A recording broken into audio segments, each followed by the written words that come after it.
wakanileta hapa kwenye Nakuru Central Police Station, lakini baada ya muda mchache wakanitoa tena na Subaru, wakaniweka kwenye buti ya Subaru, wakanipeleka kwa msituni. Tumetembea nao masaa 4 usiku. Subaru hawaniambii niko wapi, lakini zilikuwa eneo za Baringo, mahali penye hata hakuna barabara, hakuna mtu, hakuna lami, ni katikati ya kichaka. Wanakuacha kwenye buti, wanatoka kule nje, wanaanza kuongea kwa masimu. Ilikuwa jambo la kuhofia kabisa.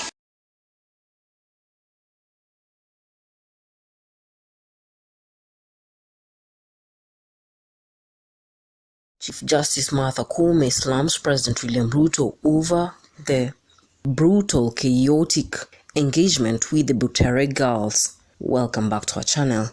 Don't forget to like, share and subscribe to Real News Updates Media, the channel where you get all your trending politics. Now, CJ Martha Koome has condemned police for using violence against the Butere girls following their controversial play Echoes of War.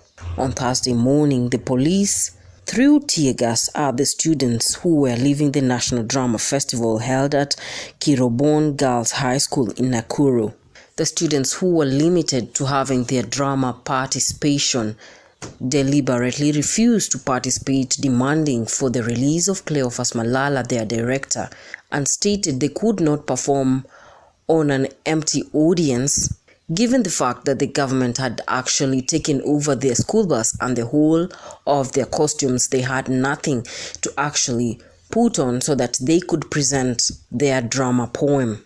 CJ Martha Koome, who tweeted in response to the children's support, stated what transpired today raises grave concerns about the extent to which those orders of the High Court were respected and complied with. It is a fundamental principle of our constitution, democracy, that all persons and institutions, including state organs, state officers, and public officials, are bound by and must obey court orders.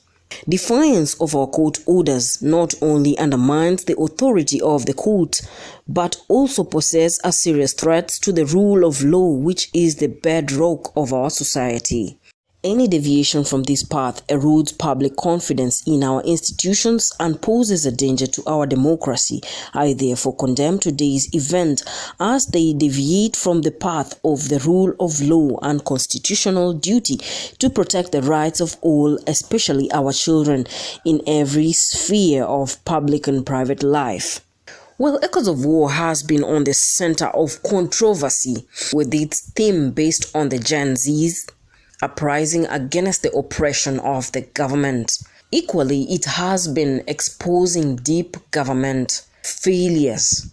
The author is Cleophas Malala, who was once on President William Ruto's side and fell apart after being fired as the UDA Secretary General. Cleophas Malala has been an author of plays and drama. It's not the first time he's actually writing drama for a school. And clearly, I think Cleophas Malala is trying to fight the government using these students of Butere girls, which has raised an alarm in Kenya, criticizing President William Ruto for using force on these students who are just children. The controversial play Echoes of War has really sparked attention in Kenya, with Malala being in the center of a political war between him and the government. Was this a way of threatening Malala? Because Malala himself confirmed the police didn't actually beat him. They didn't even harass him. Probably a way to just threaten or scare him off. Now, a big question is, what is really scaring the government, shaking them off, making the Butere girls not perform the Echoes of War? Is it because it portrays Ruto as a tyrant leader, one with defects, and allows no Kenyan to actually have a voice? Cleophas Malala clearly has his own political interests when it comes to the Echoes of War. Probably he's intending to send a message to President William Ruto through the Butere girls' kids. Is it because when the girls are actually given the win they have to go and perform this very play right before him in State House? Yet it is a controversial play criticizing President William Ruto himself.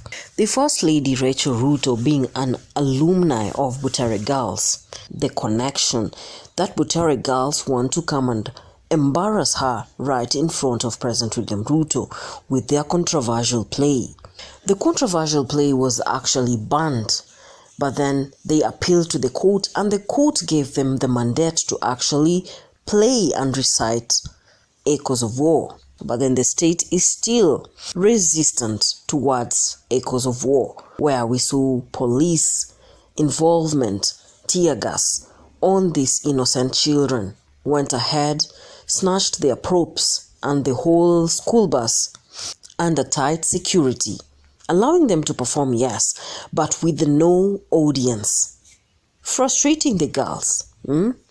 The government involvement with the Butere Girls has actually made them more famous because many people are coming out to actually support the Butere Girls. It is just drama, for crying out loud. President William Ruto should have just allowed the kids perform, recite, and call it quits.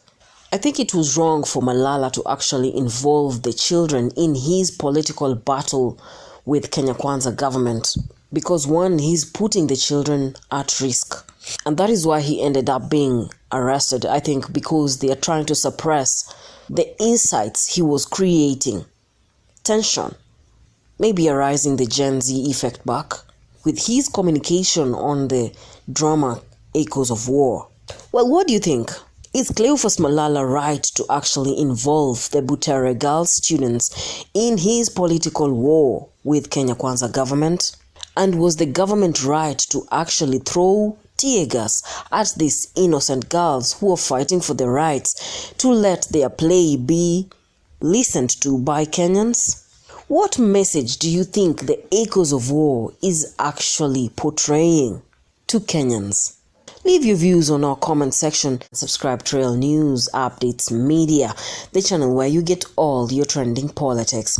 JD Ishmaels.